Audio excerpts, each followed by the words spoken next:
ሰላም እንዴት ናችሁ? ዛሬ አንድ ገጠመኝ ይዤላችሁ መጥቻለሁኝ። ይህን ገጠመኝ ይጠቅማችኋል ብዬ ስላሰብኩኝ ነው እና ይህን ገጠመኝ የገጠመኝ ከዛሬ 5 ዓመት በፊት ይሆናል።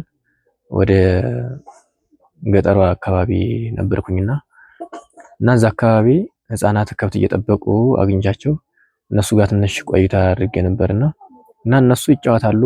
ማንም ሰው ያለ አልመሰላቸውምና ከህፃናቱ መካከል አንድ ቢያንስ እድሜው ከ4 ወይ 5 ዓመት የሚሆነው ህፃን ልጅ በተደጋጋሚ ሲምል እሰማዋለሁ። የሚምለውም ማርያምን ማርያምን እያለ ይምላልና ገረመኝና እስኪ ልጠይቀው ብዬ ባባ ማርያም ታውቃታለህ እንዴ?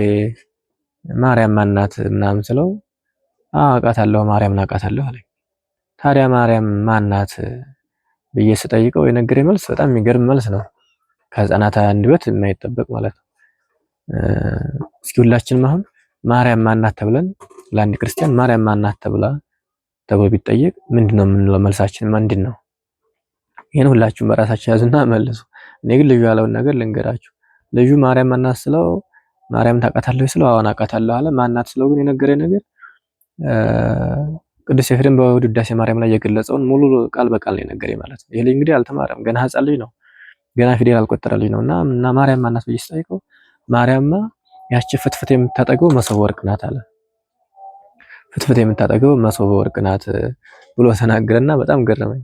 ይሄ ቃል በነገራችን ላይ ውዳሴ ማርያም ቅዱስ ኤፍሬም እንደጻፈው አንቲ ውእቱ መሶበ ወርቅ ንጹህ እንተ ውስጥ የታመናኸው ህብስት ዘወረደም ሰማያት ወሀቤ ሕይወት ለኩሉ ዓለም ብሎ ተናግሮታልና እመቤታችን በመሶበ ወርቅ መስሎ አንዲ ውእቱ መሶበ ወርቅ ብሎ በመሶበ ወርቅ መስሎ አንቺ መሶበ ወርቅ ነሽ፣ በውስጥሽ ያልሽው ህብስት ያዘሽ መሶበ ወርቅ በሱ ትመሰያለሽ። ህብስቱም ከሰማይ የወረደው የእግዚአብሔር ልጅ ነው።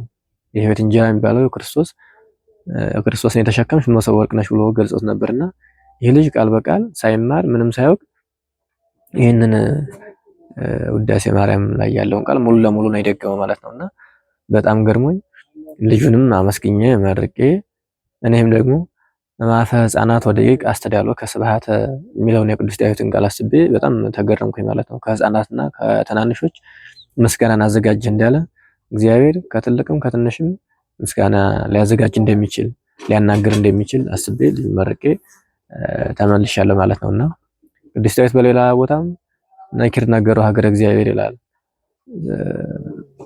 ስላንቺ የሚናገረው ነገር ድንቅ ነው ብሎ ስለመቤታችን ይናገራልና ይህንን ገጠመኝን ላካፍላችሁ ብዬ ነው።